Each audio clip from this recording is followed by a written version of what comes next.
Salut les bricolos de la vape. Alors, une petite vidéo que j'avais promis à un ami, oh désolé pour le bruit de chaise, sur la pose des aimants dans les boîtiers ModMaker. Donc là c'est un G-Boy Plus, mais c'est valable pour tous les boîtiers ModMaker.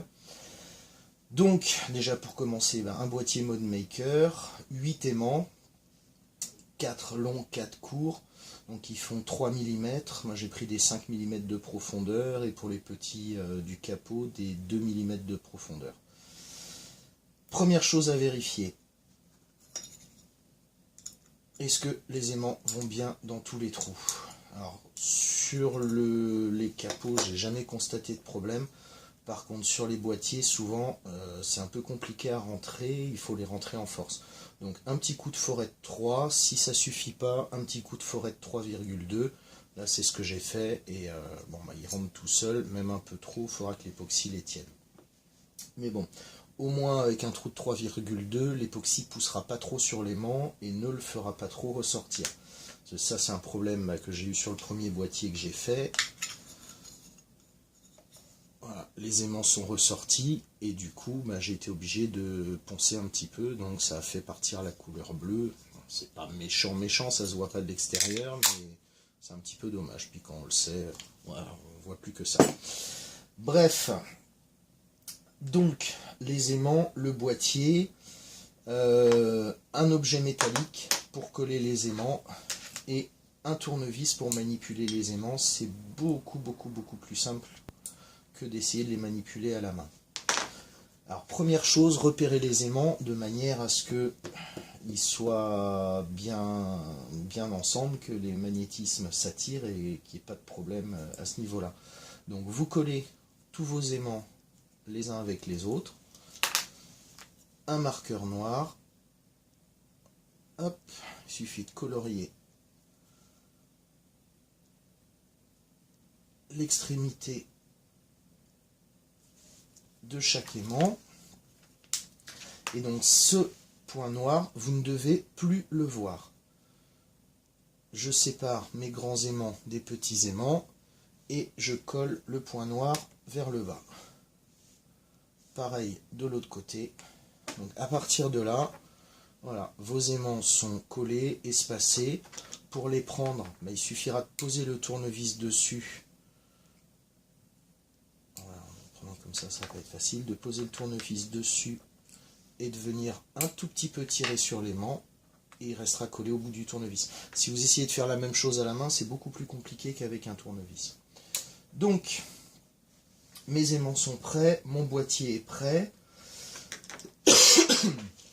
Une petite astuce, j'ai pris une barre de plastique toute simple comme on trouve dans le commerce, dans le bricolage. J'ai découpé des petites baguettes avec, de manière à ce qu'elles passent entre les ergots et le bord du boîtier.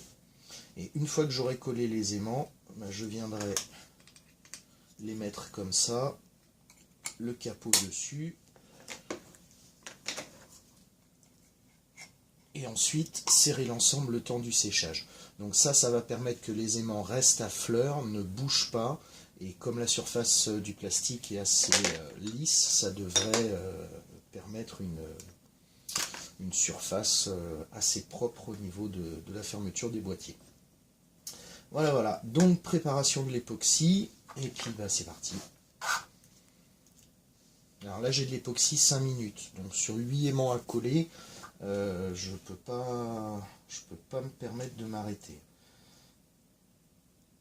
Pour la petite histoire, ça m'est arrivé aussi sur le premier boîtier, j'avais vérifié un trou ou deux comme ça, les aimants passaient. Et je me suis rendu compte qu'il y avait 2 trous où les aimants ne passaient pas. J'avais mon tournevis avec l'aimant, l'époxy, le boîtier à côté. Enfin, c'était un petit peu pénible comme situation. Donc bien vérifier tous les trous, éviter les surprises, surtout quand on joue avec l'époxy. Parce que celle-là, 5 minutes, ça m'est déjà arrivé plusieurs fois aussi de devoir en jeter et d'en refaire. Parce que vraiment, 5 minutes, ça passe très vite. Donc, premier aimant, un petit coup d'époxy dans le trou.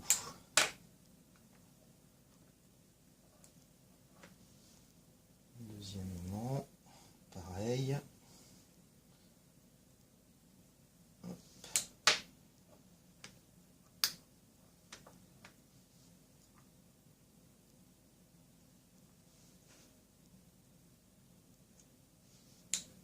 Et le dernier pour le boîtier.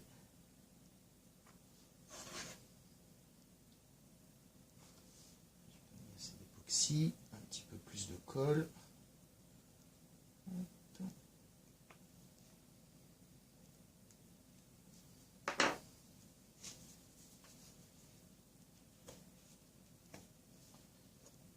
Un petit coup de chiffon pour enlever le surplus. Et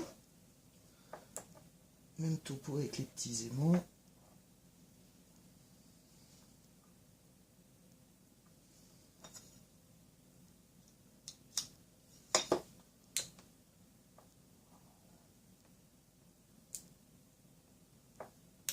Alors, je vous garantis, les petits sans un tournevis pour les attraper, c'est un peu pénible.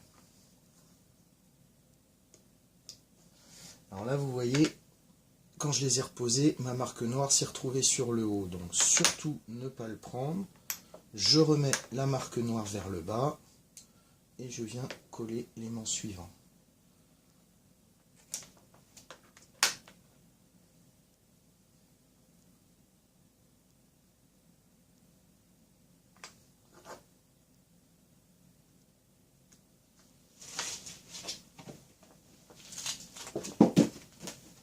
Alors le dernier aimant,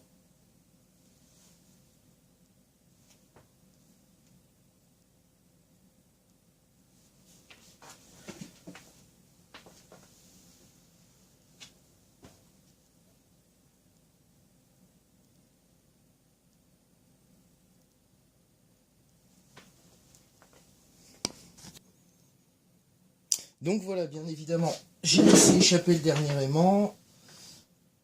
Hop, je l'ai rattrapé et je le colle avec les autres.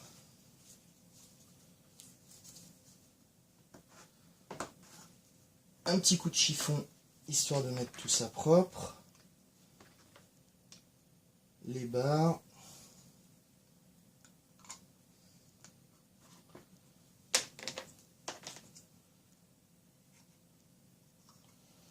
Et mes pinces. Donc voilà, je laisse le boîtier sécher pendant quelques minutes, je fais une pause sur la vidéo et je reprends tout de suite après. Bon là ça doit faire 2 minutes. Ouais.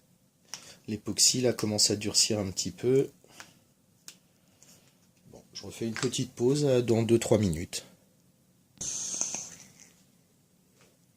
Bon, là même quelques minutes plus tard. Alors, qu'est-ce que ça donne? Bon, bah là, l'époxy est bien dur. Donc, démoulage de la box.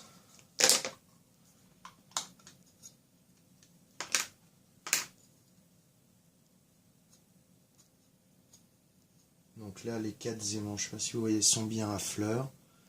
Il n'y a pas de coulée, c'est propre.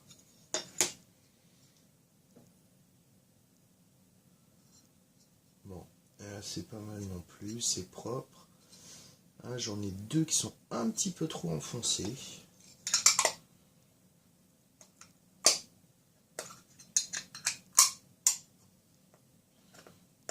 La box ferme bien et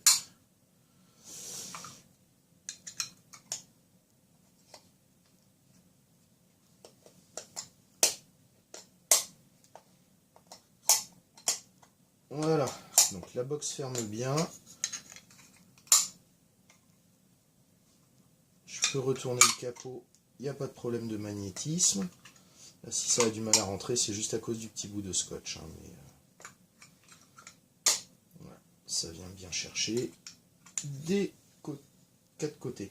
Donc là, les aimants sont un tout petit peu trop rentrés. C'est parce que j'ai percé à 3,2. J'aurais dû m'en maintenir à... Enfin, j'aurais dû insister un petit peu plus à 3 pour assurer le coup. quitte à les rentrer un petit peu en force. Il y a moyen d'appuyer avec une pince sur cette partie-là pour les rentrer, mais bon, j'ai toujours la hantise d'abîmer le boîtier. Voilà, une petite vidéo sur la pose des aimants.